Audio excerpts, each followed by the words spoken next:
Hey everyone, welcome to another episode of Spin Cycle. I know it's been a while, but it's just been trying to figure out more stuff to put onto my YouTube channel, so here I go, back to Spin Cycle, where I'm going to be doing reviews of albums, whether they're new, whether they're old, but just to kind of get into the album, look at it a little bit and see what's good, what's bad about it, specifically, what songs on the album really stuck out as, somewhat unique or special, or albums, if I'm looking back at old albums, something that is the reason why an album sticks with me for so long. So I'm going to try to make this a weekly show, so hopefully I can introduce people to some new music.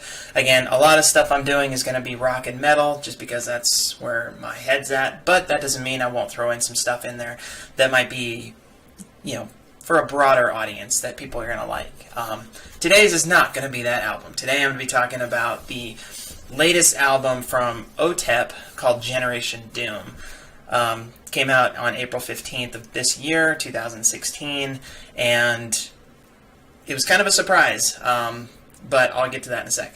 So Otep is one of those artists that I've liked for a long time. I haven't been a huge fan for a long time. It's just kind of one of those, it's like she has some really interesting music, because it combines aggression with this soulful and poetic music. You get songs like Ghost Flowers, which just has a mix of both. It's like the perfect mix of that aggression and that poetry, whereas other songs are way more just like in-your-face aggressive, kind of like Warhead or Blood Pig, which, kind of goes into who she is as an artist. And that makes her somewhat controversial because she's very outspoken politically, socially, in terms of like animal rights, LGBT activism, things of that nature, not to mention some very anti-government sentiments, at least like the established government. Her goal is obviously to bring people together, and she's pointing out the people who are making that almost impossible. She's definitely a nu metal artist, a nu metal veteran in a sense. I mean, I saw Otep at Ozfest in 2001. I only saw the end of her set, but she's very much a nu metal artist, so it does have that kind of mix of metal and rap. Although, to be fair, I mean, one of the biggest bands in the world is Slipknot, and they are nu metal, so just saying, nu metal isn't a bad word anymore. Or at least it shouldn't be. But over the years, she's kind of gained a reputation for having some kind of questionable behavior. One of the most famous ones is kind of her open war of the words with the users of the PRP.com, which is a metal and rock news site. She pretty much just kind of went full out on, attack on them. And I'm not saying that she was in the wrong, but it's one of those that you don't always expect that from an artist. And, the incident sort of just like fired her up enough to pretty much say her last album, which was called Hydra, that was going to be her last album ever. It was just that was it. That was going to be the end of it. And that, I think, came out in 2013. So at that point, I thought Otep was dead. I thought that her band was gone. She was going to kind of recede from the public spotlight for a while. So, which is a little sad because she does make good music. But then, out of nowhere, here comes Generation Doom, with a cover that was definitely inspired by Furiosa from Mad Max Fury Road. So let's get into Generation Doom. Generation Doom is not exactly a huge departure from her old sound, but it is a bit of a departure. I don't know if part of that's because she is on a new label. She's on Napalm Records, and between Napalm and Nuclear Blast, there's like two labels right now who are just like picking up all of these artists who have previously been either attached to big labels like Universal or some of the the major minors, as you could call them, like Roadrunner, who have gone a little bit away from the more extreme music into things like really riding the fact that they have somebody like Nickelback on their on their label. But so she signed with Napalm. Her band signed with Napalm. And over the past couple of years, the past few albums, she's also had to revamp her lineup. Some of the, the big mainstays from her original lineup are long gone. Basically, no one that, I I would have seen back in the day is still with the band, with the exception of Otep. But I think with that, with the band, she's also getting a little bit more diversity in the sound as well as maybe some maturity in the sound. Because this album is surprisingly good. And I'm not saying that in terms of like, I didn't expect it to be good, but I mean, I should say it's surprisingly really good.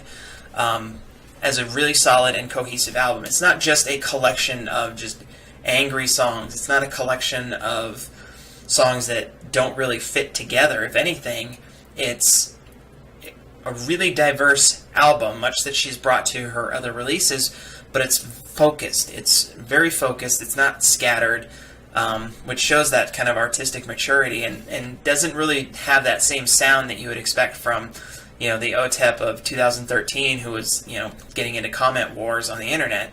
It's definitely has that mature sound to it, which makes it a solid and really cohesive album. Not to mention the fact that it has strong social commentary on it. Just about every song on here is pointing to different aspects of our society right now that are failing us, that are just making things that difficult for everybody. That they're divisive, but they also dividing it in by one group is going to divide it in it's going to hurt everybody basically. So she's definitely attacking a lot of these social issues that especially for me are kind of near and dear to my heart. So I was surprised. I was really surprised by the album. It's got a good sound. The Otep charm is still there, but I'd say it's not as raw as it used to be. Now, obviously, time and fame have certainly given her the opportunity to mix her music better and get some better sound out of her recordings. Whereas, I mean, obviously, if you compare a song off this album to a song off of C'est Vostra, obviously there's a big difference. But I mean, that raw sound though is really what drew me to Otep in the beginning. But here, she doesn't necessarily go down the route that, say, In This Moment has gone down, of like really revamping their sound. She certainly has changed her sound a bit, but that quintessential Otep is still in there. And you can really hear it on a few of the songs. So let's kind of jump into some of the songs that really do stand out on this album. The album opens with a song called Zero, and that is aggressive. That is just a good, just like right out of the gate, fist swinging kind of anthem song, which is just fantastic. That's what you want when you start an album. You want something, sometimes it's good to have that like intro, the like building intro, but what you really want is an album that just like right out the gate, just like aggressive, right in your face, all sorts of fun, and that's exactly what Zero gives you. A couple other really good ones. Lords of War, that one is your kind of new metal anthem. It's very powerful in terms, especially in the the message that it's sending, but just the sound of it. It reminds you of those new metal songs, the great new metal songs of the early 2000s, without being pandering or without being unoriginal. It still is extremely fun. The first single off the album is called In Cold Blood, which was it's a really good kind of haunting and aggressive song at the same time. A lot of this is aggressive, which is exactly that kind of Otep personality that we've come to know and love. And In Cold Blood is a great song to kind of highlight, how this album has changed and how she as an artist has changed and matured in a lot of ways. Then the song Lie, that's kind of a softer song. It's not nearly as, hard-hitting as some of the other ones. There's another song, the closing song, or at least the close of the standard version of the album, is called On the Shore, which is another really soulful and beautiful song, but also mixes in that, sort of harder element to it. It's a great close to the album. But the thing about Lie, going back to that song, is that on the deluxe album, there's an acoustic version of that song that just makes it sound even more beautiful. To remind yourself that, she is certainly a poet with a message. That's who she is. Now, when we talk about messages, that's when you really want to get into a couple of these other songs that she has on here. One of the big ones, God is a Gun. That one is fantastic in terms of what the message is kind of saying. It's obviously with someone as far left as she is, she's going to have some pretty strong opinions about religion, not to mention being a lesbian, she's also going to have very strong opinions about religion from that angle. And in this case, with God is a Gun, she has a pretty poignant message that's indicative of her attitude. One of the lyrics in that song is, God is a gun and the bullets are free, which is... On a personal level, I can't agree. I could not possibly agree more with that sentiment. But either way, I mean, it's a great song. Not to mention, I mean, the song itself is great. The lyrics are powerful and relevant, especially today. The song Equal Rights, Equal Lefts, that one is a true rap metal song. I mean, it's almost not even metal. It's more just almost like a rap song. It's got the beat going. It's her just kind of ripping it. And it kind of also mirrors my own approach to the LGBT fight, because I like to think of it as a fight and not so much a, I hope they accept us kind of thing. I hope that they do it. It's not so much a matter of hope, it's a matter of actually like fighting and having some sort of edge behind it. So Equal Rights, Equal Lefts is, a great kind of, I can, it's an empathetic song for people in our position. Not to mention, has one of my favorite lines of lyrics from the entire album, which is, he called me a dyke, I called him an ambulance. It's like, yep, that's the Otep we know and love. So, another great song, Feeding Frenzy. It's just, that one is, I think, the second song on the album. It just has solid energy, and it's, that one is reminiscent of like the old school Otep in a lot of ways. So, but of all the songs, there's one that stuck out as my favorite. Not just the song itself, which is kind of a grinding song, and it's not fast, but it is definitely brooding and very strong. But the lyrics of this song really get me, and the song is called Royals. Definitely not the song by Lorde. It's its own song. But it talks really about how, so many of these elites are like everything they do is focused on showing the world how elite they are. And it's like, she's not going to be elite. She's going to be real and true and not going to fall into this trap of, being the royalty, kind of being the 1%. It's a pretty powerful song, not to mention just a badass tune. So, overall, this album is fantastic. It's a great album, and I highly recommend it. If you're not a fan of Otep, then this isn't probably going to change your opinion too much, because it is pretty quintessential of hers. But musically speaking, it does sound a lot more cohesive than some of the other albums she's done. Maybe it's because there isn't as many interlude kind of things, which sometimes do slow down her albums, but in this case, it doesn't at all. It's just kind of, boom, boom, boom, boom, boom.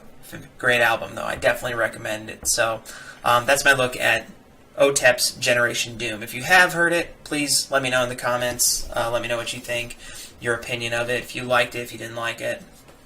If you didn't like it, why not? Tell me why. So another thing I'm going to be doing on Spin Cycle is kind of giving you my top 5 for the week, the songs that are, pretty well lodged in my head. So, I do listen to a ton of music, and a lot of it just, as I just kind of randomly get into it, some of it just gets stuck in there. So, my top 5 this week, all of them are newer songs. And this is not in any kind of order, it's just these are the songs I'm listening to right now. One of them is Muddy Waters by LP. This song features at the end of Orange is the New Black at the end of the last episode, so it definitely is one of those that has this kind of memory to it, as well as the song itself is very almost gospel kind of sounding, but dark. It's a really dark kind of sounding song. I absolutely love it. Dark Necessities by Red Hot Chili Peppers. If you haven't picked up that album, you should, because it's a fun album. I'll probably do one of these reviews for their album pretty soon. We'll see. The Devil's Bleeding Crown by Volbeat. Their new album's a lot of fun. Volbeat, just in general, is a lot of fun. If you're not, why aren't you listening to Volbeat? You should. Just because they're Danish doesn't mean you shouldn't listen to them. Speaking of people from that part of Europe, in this case, I think they're from the Netherlands, but Delane's song Sucker Punch came out earlier this year. That's a great song. That is just a fun song. But a lot of stuff Delane comes out with is just good, energetic, fun music. So, and then Finally Free by Stitched Up Heart. Saw these guys live last month. They were so much fun. So definitely check that out. So those are my top 5 songs for this week. You can listen to them on Spotify, or go download them on iTunes or something, because they're awesome songs. You really should listen to them. Or just download the albums, because the albums themselves are awesome. So those are the songs that are firmly lodged in my head. So that's my show for this week. I will see you next week on Spin Cycle with more music recommendations and reviews. So thanks a lot for watching, and I'll see you next time.